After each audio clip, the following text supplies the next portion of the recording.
살기 위해 도망쳤습니다. 새벽 4시 40분 어둠이 채 거치지 않은 골목 끝에서 한 여자가 남긴 글이었다. 누군가에 쫓기듯 신발도 제대로 신지 못한 채 계단을 내려오던 그 여자는 품에 아이를 안고 있었고 어둠 속에서 떨리던 입술로 종이 조각 하나를 떨어뜨리고 사라졌다. 그 종이에 적힌 네 글자는 3년 동안 한 엄마의 가슴을 갈갈이 찢어 놓았다. 그리고 오늘의 주인공 56 정연은 그 네 글자를 보는 순간 직감했다.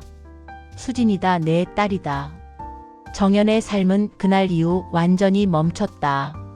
딸의 방은 손도 대지 못한 채 매일 그저 문을 열었다 닫았다를 반복했다.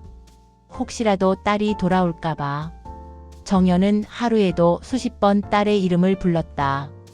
수진아, 사람만 있어다오. 전화를 걸면 늘 전원이 꺼져 있습니다 라는 기계음만 돌아왔다. 하지만 정연은 포기하지 않았다. 가게 직원, 학교 선생님, 친구들, 친구 부모, 심지어 수진을 마지막으로 봤다는 사람의 동네까지 찾아가 무릎 꿇고 물었다. 그 얼굴 혹시 본 적 있으세요? 제 딸입니다. 차가운 시선도 문전박대도 비웃음도 다 견뎠다. 딸을 찾기 위해서라면 못할 게 없었다.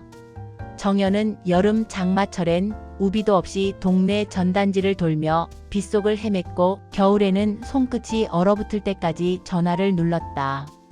시장통에서 길을 묻다가 길바닥에 주저앉아 울기도 했고 산후조리원 앞에서 하루를 꼬박 서 있기도 했다. 혹시 아기가 태어난 기록이라도 하지만 어디에서도 딸의 흔적은 나오지 않았다. 딸을 잃어본 사람만이 알 수 있는 절망. 하루하루가 지옥이었다. 그렇게 3년이 지났을 때였다. 정연이 가장 믿던 후배 미자가 떨리는 목소리로 전화를 걸어왔다. 언니, 충주에서 수진이 닮은 여자를 봤어요. 아기를 안고 있었어요. 정연은 입술이 마르고 심장이 조여왔다. 스치는 느낌이 아니라 분명히 닮았다는 말. 그 한마디에 정연은 무엇부터 챙겨야 할지도 모르는 채 밖으로 뛰어나갔다. 가방도 제대로 못 들고 집을 나섰다. 딸이 살아있을지도 모른다는 생각만으로. 그러나 길은 순탄치 않았다. 버스를 잘못 타서 2시간을 헤맸고 충주에 도착해서는 동네 이름조차 어색했다. 정연은 식당, 약국, 빵집마다 들어가 사진을 보여주며 물었다. 혹시 이 얼굴 보신 적 없나요? 대부분 고개만 저었고 그러다 정연은 어느 순간 다리에 힘이 풀려 벤치에 주저앉았다. 역시 아니었구나. 그렇게 되는데 미자가 달려왔다. 언니, 오늘은 내가 도와줄게.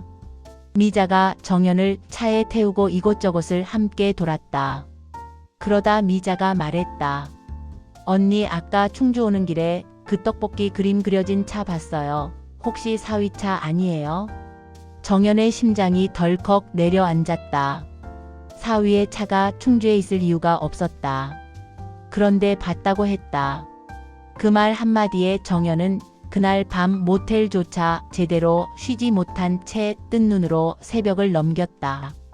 그리고 다음날 미자가 말한 동네를 혼자 걷다가 정연은 결국 그것을 발견했다. 사위의 차였다. 빌라 주차장 안, 마치 그 집에 사는 사람처럼 자연스럽게 주차되어 있었다.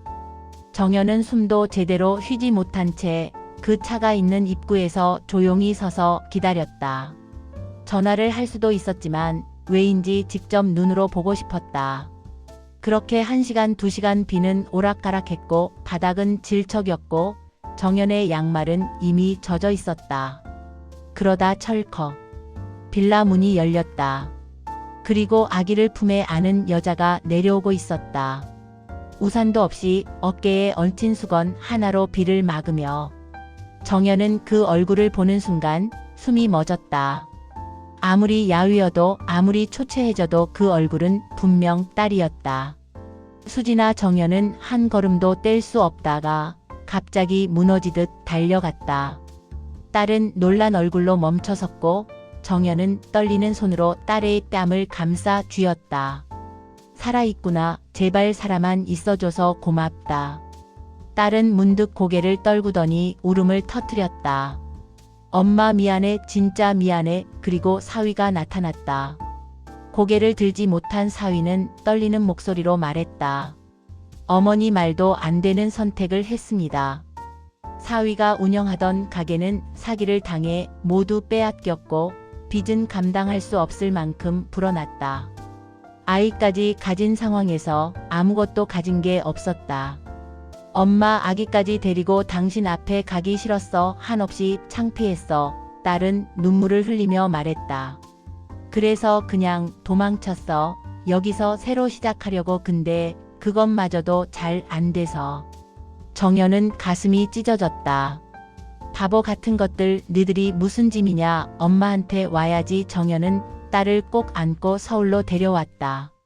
꾸짖고 울고 또 끌어안았다. 그리고 말했다.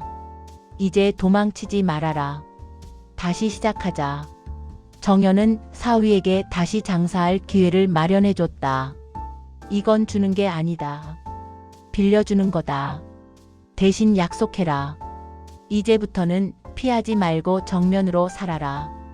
딸과 사위는 매일 새벽 5시에 일어나 재료시장에 나갔다.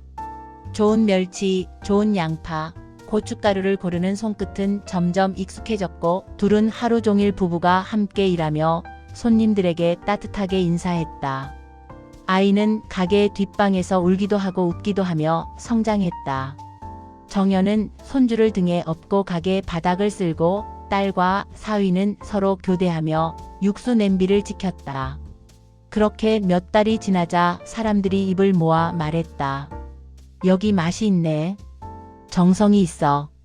그 한마디가 딸과 사위를 살렸다. SNS 따위가 아니라 광고도 아닌 오직 성실함과 맛이 사람의 발걸음을 붙잡았다. 그렇게 가게는 슬롤리 하지만 확실하게 다시 일어섰다. 어느 날 가게는 손님들로 꽤 북적였고 딸은 여전히 바쁘게 움직이며 아이를 재우고 다시 주방으로 뛰어갔다. 정연은 딸을 멍하니 바라보다 조용히 봉투 하나를 꺼냈다. 수진아, 준호야. 이건 너희가 지난 3년 동안 한 달도 빠짐없이 갚아온 돈이다. 이제 돌려준다. 딸은 놀라며 고개를 저었다. 엄마 아직 우리는 하지만 정연은 딸의 손을 덮으며 말했다. 아니다. 너희는 이미 충분히 잘하고 있다. 딸은 끝내 눈물을 터뜨렸다. 엄마 이제 절대로 도망 안 갈게. 어디도 안 갈게. 정연은 손주를 안으며 딸의 뺨을 쓸어주었다. 그래, 사람만 있어도 그걸로 충분하다. 그리고 그날 문 앞에 몇몇 손님이 서 있었다. 여기 요즘 TV에도 나왔다면서요? 맛있다고 소문났던데. 수진이 놀란 얼굴로 손님들을 맞았다. 누군가 SNS나 방송에 올린 게 아니라 그저 동네 사람들이 힘들게 사는 젊은 부부가 정성으로 만든 가게라고 입소문을 낸 것이었다. 정연은 멀리서 그 모습을 보며 조용히 미소 지었다. 딸은 도망치던 여자가 아니라 스스로 다시 일어서서 손으로 땀으로 삶을 다시 일구는 사람이 되어 있었다. 정연은 하늘을 올려다보며 속삭였다. 이제야 다시 우리 딸이다.